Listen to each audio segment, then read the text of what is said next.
As your car ages, things wear out and need to be replaced. The hood struts are one of the easiest and cheapest parts to replace at home.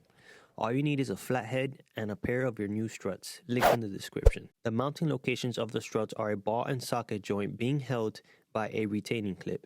You're going to get the flathead and pry the clip back off of the joint. You will do the same with the bottom. Get your new strut and attach the top first, then attach the bottom. If you happen to start with the bottom, you'll need to lower the hood for the clip to retain the ball and lock it in place. You'll do the same with the other side. This can be done in 2 minutes or less.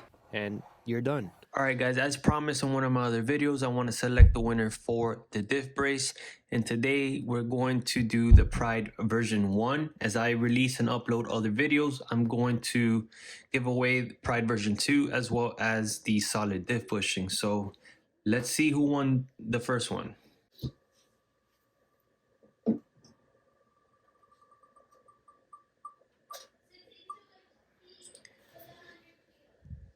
To N.